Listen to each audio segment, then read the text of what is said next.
오늘 말씀은 이 기브온 사람들이 이스라엘 백성들을 속이면서 그들이 혹시 여리고와 아이 성처럼 멸망될 것을 두려워해서 지금 속임수로 그들과 화친 조약을 맺는 그런 소위 말하면 거짓 가장한 그런 연극을 펼치는 내용들을 기록한 본문입니다.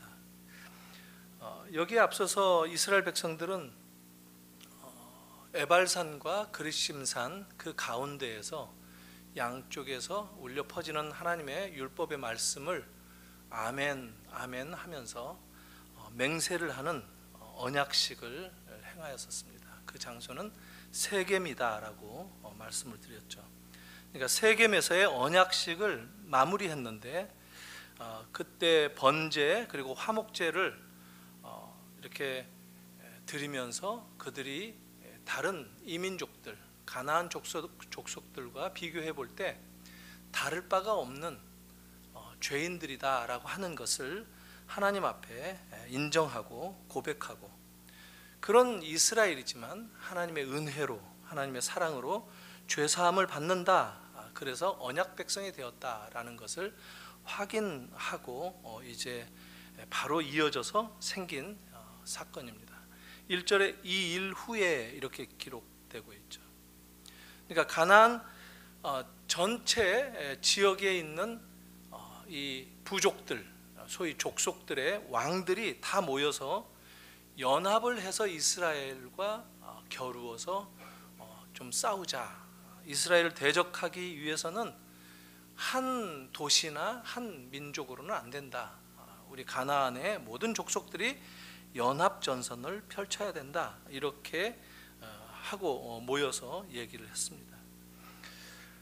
특별히 1절에 보니까 요단 서쪽 산지와 평지, 레바논 앞, 대해 이러면서 이제 그쪽 지형을 네 등분해서 설명을 합니다. 소개를 하는 것이죠. 요단의 서편에 산지가 있고 또 평지가 있다, 이렇게 얘기를 합니다. 사실 그 쉐필라라고 하는 이 평지라는 말은 구릉지대다, 이렇게 볼 수가 있겠고요. 레바논 앞에 대해, 이것은 지중해를 뜻하는 겁니다. 그리고 이제 요단 동편 쪽으로 그들이 이제 건너온 그 지역들이 있고, 그게 소위 말하면 팔레스타인, 가나안 땅 전부라고 얘기할 수 있겠는데, 거기에 있는 모든 원주민들이 다 모인 겁니다. 헷사람, 아모리 사람, 가나안 사람, 브리스 사람, 여부스 사람, 히윗 사람까지 다 왕들이 모여서 지금 여리고성도 패배했고 아이성도 패배했다는 소식을 듣고 간담이 서늘해진 그런 상태에서 아무래도 이스라엘을 대항하기 위해서는 우리 모두가 다 힘을 합해야 된다, 이런 것들을 모의했다라고 얘기를 합니다. 그런데 여기에서 이제 기브온 족속 하나가 이 기브온 사람들이라고 할 수 있죠. 기브온 지역인데 좀 크게 말하면은 히위 족속의 히위 사람들에게 속하는 사람들이다, 기브온 사람들이, 그렇게 말할 수가 있죠. 그 사람들은 지금 다른 생각을 품고 다른 작전을 펼친 것인데 싸울 마음이 전혀 없는 그런 계략을 세웁니다.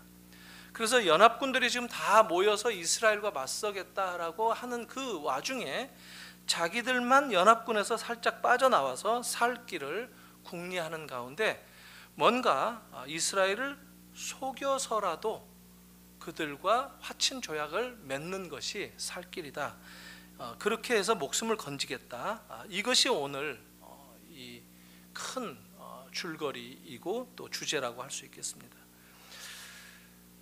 이 이야기의 배경은 뭐냐면 가나안에 있는 모든 족속들을 하나님은 다 진멸하라, 이렇게 명하셨습니다. 헷사람이나 아모리 사람이나 가나안, 브리스, 히위, 여부스, 이 모든 사람들을 다 하나도 살리지 말고 다 죽이라고 하나님은 명하셨습니다. 이게 이제 참 그 종종 특히 청년 때 한 번씩 다 물어보는 그런 얘기인데, 왜 하나님은 다 어린애까지 다 죽이라고 하셨을까? 왜 다 진멸하라고 했을까? 적당히 경고를 한다거나 혼쭐을 내주고 항복을 받아내면 되지 않겠는가? 근데 하나님은 너무 잔인하신 것은 아닌가? 그래서 구약은 마치 은혜와 사랑의 하나님이 아닌 것 마냥 비춰지는 그런 그 배경이 되기도 하는 것이, 하나님이 가나안 사람들을 다 진멸하라 명령한 그 명령 때문이었습니다. 그런데 거기에 우리가 생각해야 될 아주 중요한 한 가지 이유가 있습니다. 뭐냐면, 지금 이 가나안 족속들은 그대로 두었다가는 그들이 이제까지 섬겼던 우상 숭배의 그 가증한 일들, 이것을 그대로 익숙하게 몸에 젖어 있었기 때문에, 아주 뼛속까지 젖어 있기 때문에 이스라엘 백성들에게 그 영향을 끼칠 것이 분명하다 하는 겁니다. 그러면 이스라엘 백성들은 이제까지 광야 생활을 참 거칠게 해왔던 입장에서 가나안의 이 풍요를 경험하면서 문화적이고 이 종교적인 이런 축제나 이런 일들에 대비가 안 돼 있는 그런 영적인 상태이기 때문에 속절없이 넘어갈 수밖에 없는 것을 하나님께서 우려하셨던 겁니다. 이를테면 이스라엘이 너무 취약하기 때문에 우상 숭배 범죄에 금방 휘말리게 될 것이다. 그것을 예방하는 차원에서 미리 그들에게 진멸을 하는 것을 통해서, 그러나 그 진멸은 아무 이유 없이 예방의 차원에서 그러는 것이 아니라, 그들이 이미 우상 숭배로 하나님 앞에 너무도 오랫동안 완전하게 죄악 가운데 가증한 일들을 행했기 때문에 마땅히 심판하는 차원에서 진멸하라 이렇게 명하신 것입니다. 일단 그 가나안 문화 속에 들어가게 되면 이스라엘은 빠져나올 수 없다는 겁니다. 그 문화 속에서 신앙을 지킨다는 것은 어렵다는 거예요. 우리들이 이 세상 경험을 같이 하면서 신앙생활을 하기 때문에 우리들이 잘 알지 않습니까? 세상에서 일주일 동안 살면서 내가 그리스도인이고 내가 하나님의 나라의 그 삶의 방식과 그 원리로 살아가야 된다라고 하는 것을 꿋꿋하게 붙들고 지키는 것이 참 어렵다라는 것을 많은 사람들이 얘기하고 쉽게 공감을 할 겁니다. 이스라엘도 마찬가지로 가나안 문화 속에서 속절없이 그들의 신앙을 잊어버리고 빼앗기고 우상 숭배로 빨려 들어갈 것이 너무 뻔했기 때문에 하나님은 이 가나안 족속들, 우상 종교에 너무 깊이 젖어 있는 완악한 족속들을 미리 심판할 수밖에 없었다라는 겁니다. 이들은 이미 하나님의 눈밖에 난 족속들이다라는 것이죠. 이런 상황 가운데서 히위 족속 중에 이 기브온 사람들은 자기들이 살기 위한 꾀를 내어서 아주 치밀하게 사기극을 지금 벌이고 있다 하는 것입니다. 3절과 6절 사이에 보면 아주 자세히 묘사가 되어 있는데, 헤어진 전대, 또 찢어지고 기운 가죽 포도주 부대를 나귀에 싣고, 발에는 낡아서 기운 신을 신고 낡은 옷을 입고 다 말라 비틀어진 곰팡이가 난 떡을 준비해서 길갈에 있는 이스라엘 진영으로 찾아가서 여호수아를 찾아서 읍소를 하면서 이 화친 조약을 맺게 해달라 이러는 것입니다. 자기들은 먼 곳에서 너무 오랫동안 오느라고 이렇게 몰골이 초라하게 되었다. 이게 다 위장한 겁니다. 아주 꾸미고 연극을 지금 하면서 좀 이렇게 빈티나고 없어 보이게끔 지쳐있는 모습을 보였다라는 겁니다. 이스라엘은 좀 속아가는 듯 하죠. 처음에는 좀 의심을 하는 듯 했습니다. 멀리서 왔다 하는 말을 살짝 의심하면서 얘기를 합니다. 너희가 여기 거주하는 것 같은데 하는 얘기를 합니다. 물론 이 저자는, 여호수아서의 저자는 이 사람들은 히위에서 왔다, 히윗 사람들이다라고 분명한 힌트를 우리에게 줍니다. 독자들에게. 그런데 이스라엘 사람들은 살짝 의심하는 듯 하다가 아니다라고 그들이 딱 잡아떼고 얘기하니까 이렇게 멀리서 와서 우리가 지금 다 이런 몰골을 하고 있다라고 얘기하니까 그 의심하던 눈빛이 금세 바뀌어서 그런가 보다 하고 믿습니다. 그러니까 조약을 이렇게 맺기 전에 여기서 한 가지 아주 중요한 것은 성경도 그것을 지적하고 있습니다. 아무도 그들과 화친해서 조약을 맺고 하는 이 맹세를 하기 전에 지금 14절에 나오고 있죠. 무리가 그들의 양식을 취하고는 어떻게 할지를 여호와께 묻지 않았다라는 겁니다.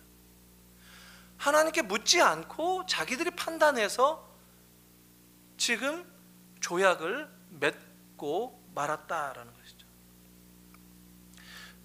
그들이 여호수아 앞에서 말하는 이 그 태도나 이런 거 보면 굉장히 아주 겸손하고 또 정중하고 뭐라 그럴까요? 이스라엘을 굉장히 높이면서 자기들은 종입니다 이러면서 얘기를 하는 것이죠. 왜냐하면 그들의 목적은 종이 되어서라도 사는 것이기 때문에 어떻게든 간에 화친 조약을 맺기 위해서 아주 납작 엎드려서 여호수아에게 말을 합니다.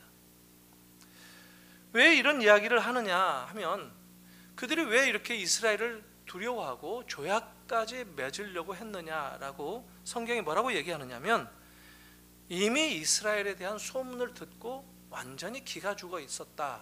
바로 그것 때문에 이스라엘을 겨룬다는 것은 불가능하다라고 여겼기 때문에 바로 화친 조약을 맺겠다고 생각을 한 것이죠.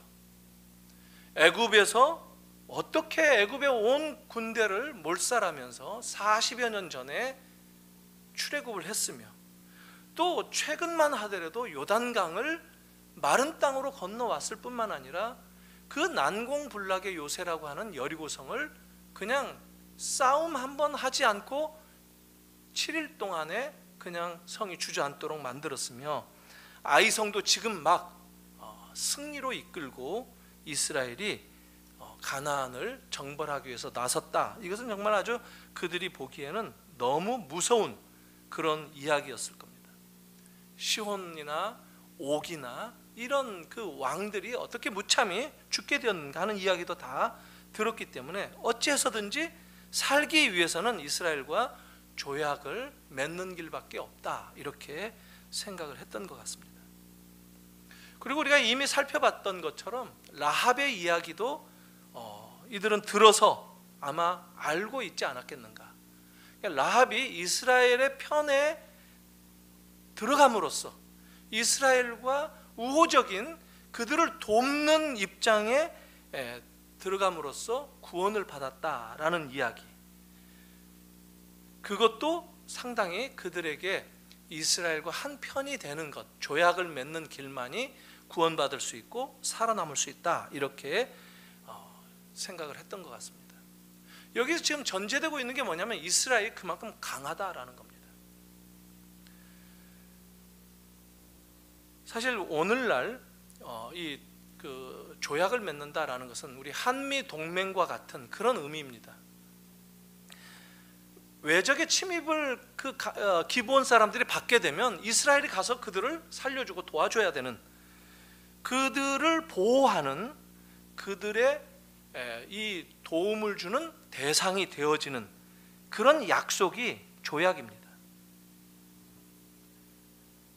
그러면서 혹시라도 이스라엘이 알아차릴까 봐 정말 멀리서 왔다고, 우리는 아무 힘이 없고 나그네와 같다고, 지금 떡도 곰팡이가 스럽고 포도주도 이 낡은 가죽 부대에서 지금 줄줄 새고 있다고 아주 치밀하게 짜고 연극을 꾸미면서 거짓되어 지금 접근을 하는 겁니다. 사실 이 여호와의 행하신 능력에 대해서도 그 언급을 합니다. 그러니까 이것은 심리적으로 이스라엘을 완전히 무장 해제시키는 그런 역할을 합니다. 그럴듯하게 이스라엘을 지켜 세우면서 이스라엘 앞에 납작 엎드립니다. 사실 신명기 20장에 보면 이런 말씀들이 나옵니다. 10절부터 18절까지인데요.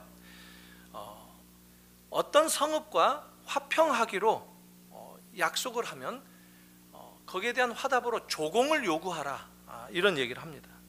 그리고 화평을 거부하고 싸우려고 한다면 그 성읍을 남자들을 모두 다 쳐 죽이라, 이렇게 얘기합니다. 그리고 여자와 아이들은, 물건들은 탈취해서 네 것으로 삼으라, 이런 말씀들이 나옵니다. 보통 전쟁들과 다름이 없는 거예요. 그러니까 가나안은 보통 그런 일반적인 전쟁은 그렇게 하는데, 가나안 족속들은 또 예외를 둬서 모두 죽여야 된다, 반드시 다 죽여야 된다, 진멸하라라는 명령을 주었습니다. 뭐라고 표현하느냐면 호흡이 있는 자는 하나도 살리지 말라 얘기합니다. 여기에서 가나안 족속이 얘기가 나옵니다. 거기 히위 족속도 나오는 거예요. 기브온 족속도 내버려뒀으면 그렇게 될 운명이었다라는 겁니다.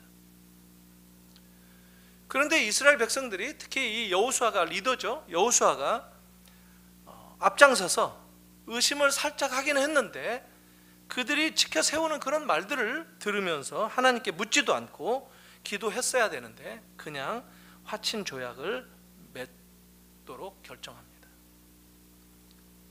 기본 사람들과 이제 동맹 관계에 있게 되는 거죠. 여기서 한 가지 생각해 볼 것은, 이 가나안의 다른 족속들은 연합해서 이스라엘을 하나님이 지켜주시고 하는 이스라엘을 대적하기로 작정을 했는데, 그것은 마치 하나님과 겨루겠다라고 결정한 것과 같은 겁니다. 그런 입장에 있는데, 반면에 기브온 사람들은 이스라엘을 속이고 조약을 맺어서 살 길을 택하게 되었다, 그것을 바랬다라는 겁니다. 14절 보니까 여호수아와 이스라엘이 여호와께 묻지 않았다라고 말함으로써 이 조약은 분명히 잘못된 것이다 라고 여호수아서 저자는 지적을 합니다. 바로 그것이 잘못됐다라는 겁니다. 물어봤어야 되는데 묻지 않고 상황에 이끌려서 끌려갔다는 것이죠. 어쨌든 여호수아는 그 기브온 사람들과 화친 조약을 맺는 치명적인 실수를 저지릅니다. 더군다나 바로 앞장 8장에서는 세겜에서의 언약식을 거행했는데, 언약 백성으로서의 약속을 하자마자 9장 넘어오면 이렇게 거짓된 속임수에 넘어가서 화친 조약을 맺고 말았다라는 겁니다. 그 앞장에서 에발산과 그리심산, 그 양쪽 산에서 울려 퍼지는 하나님의 율법의 말씀, 그 말씀 앞에 우렁차게 그 200만 온 회중들이 아멘 하고, 이쪽에서 또 얘기하면 또 저쪽에서 저주의 말씀에 대해서도 아멘, 축복의 말씀에 대해서도 아멘 아멘 한 지가 며칠 전인데, 언약을 그렇게 갱신한 것조차 까맣게 잊어버리고 넘어간 것이다 하는 겁니다. 하나님께서 가나안 족속들을 진멸하라 말씀하신 그 율법의 말씀을 그냥 잊어버리고 언약을 맺고, 이제 그들의 운명을 이스라엘이 책임져주고 지켜줘야 되는 그런 상황에 놓이게 되었다 하는 겁니다.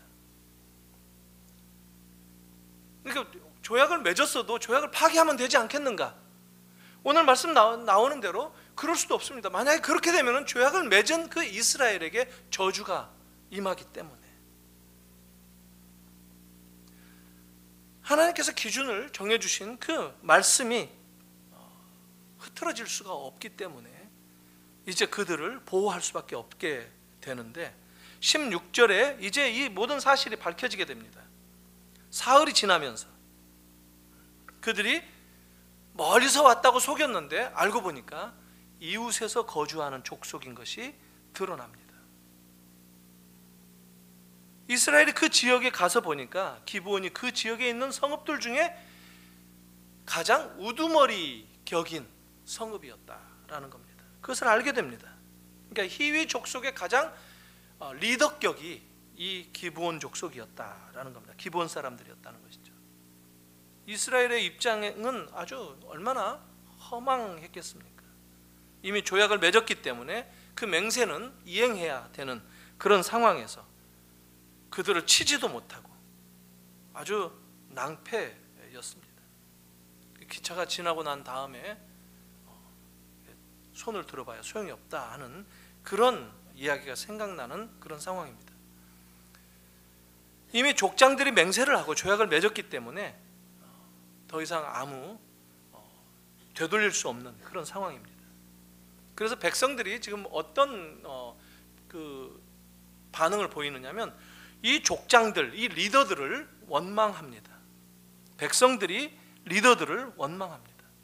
원망한다라는 말은 우리가 특별히 민수기에서 익숙하게 듣던 그런 단어입니다. 이스라엘이 종종 원망했죠. 하나님을 원망하고 모세를 원망하고, 그 말을 보면 광야에서 이스라엘이 원망했다라는 그 맥락에서 자주 들었던 익숙한 단어입니다. 근데 그 원망하다라는 그 같은 말이 지금 백성들이 거짓된 기브온 족속들에게 조약을 맺은 족장들을 원망하게 되었다라는 그것으로 지금 사용되고 있다는 거죠.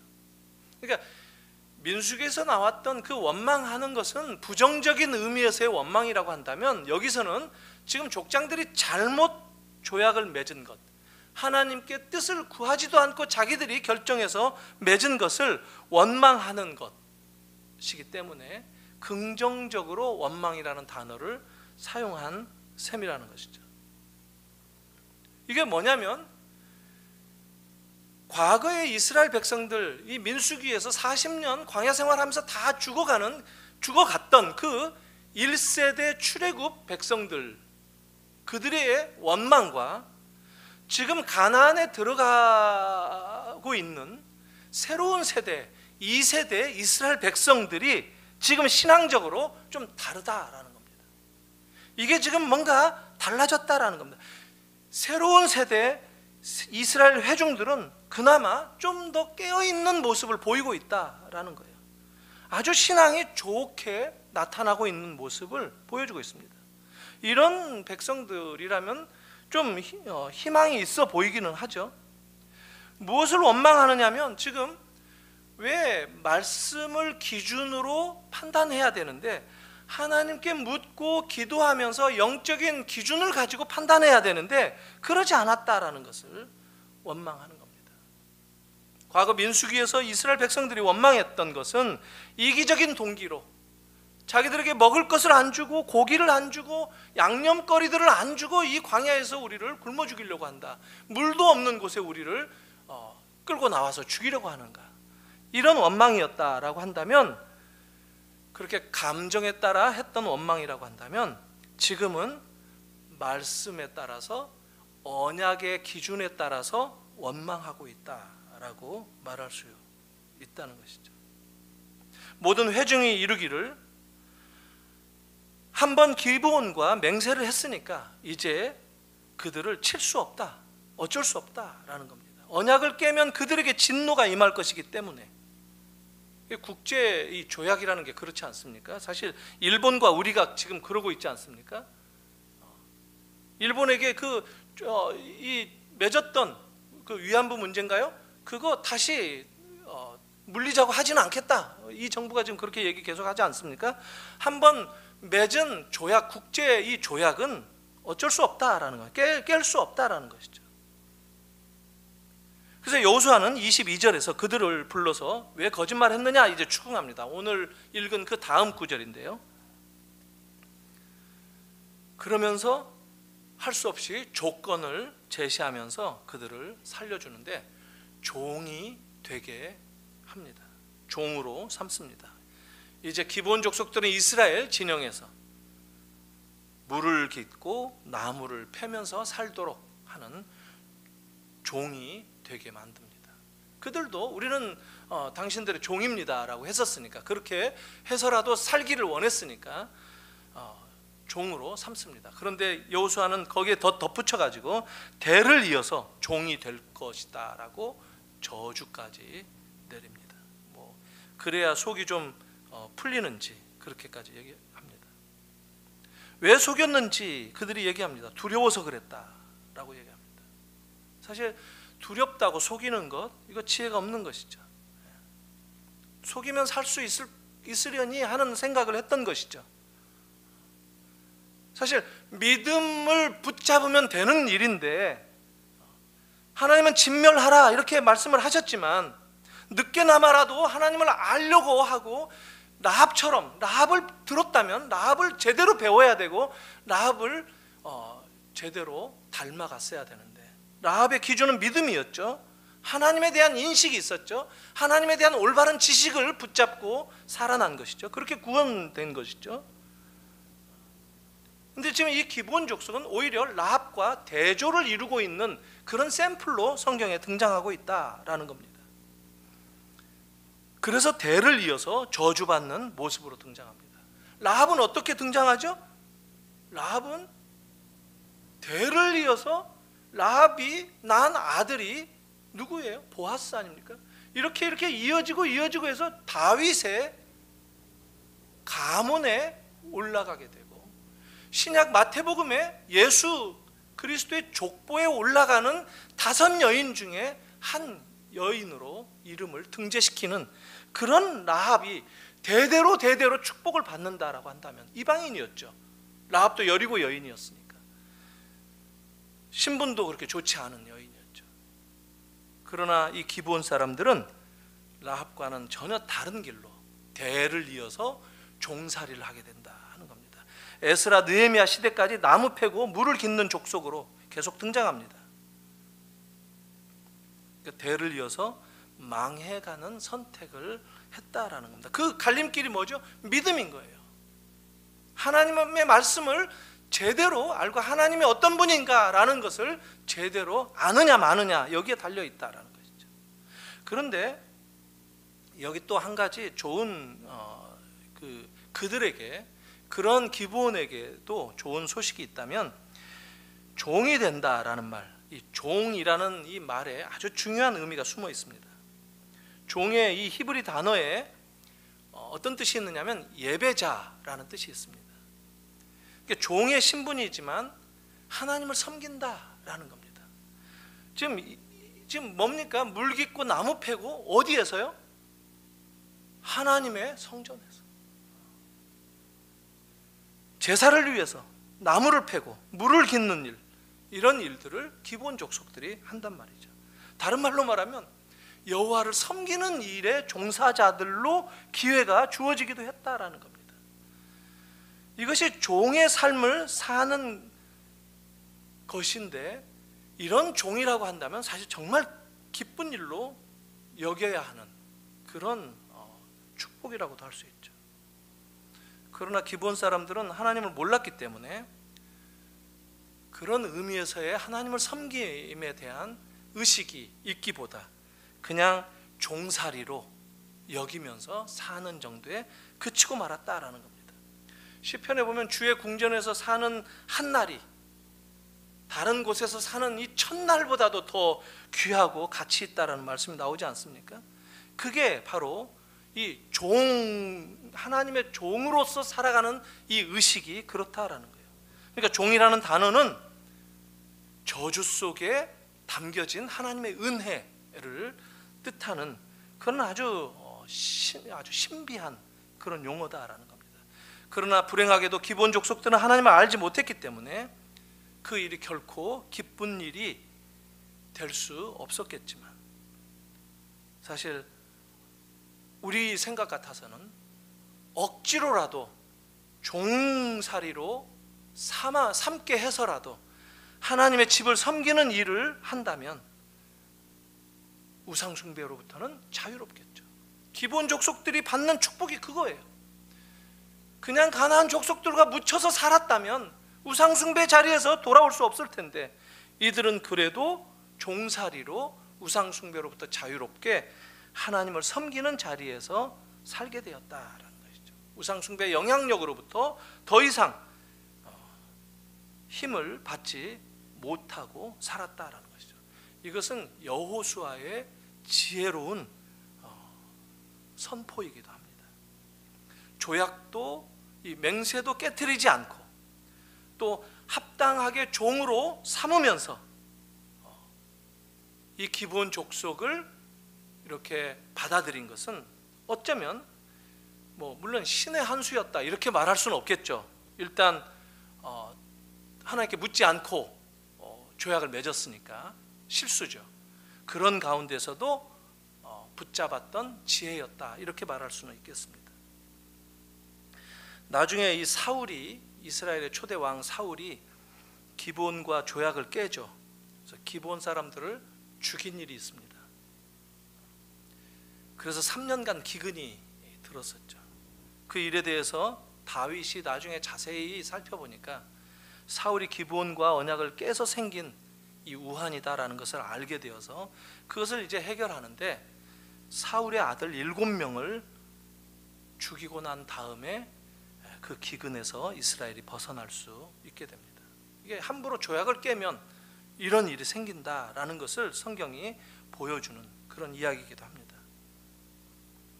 그러니까 지금 이 기브온이 이렇게 연극을 하면서 속임수를 동원해서라도 하나님을 섬길 수 있는 기회도 얻었을 뿐만 아니라 이스라엘과 조약을 맺고 대대로 보호받는 민족으로 들어올 수 있었던 그 이야기로 지금 여호수아의 이 가나안 족속 한 족속이 소개되고 있다라는 겁니다.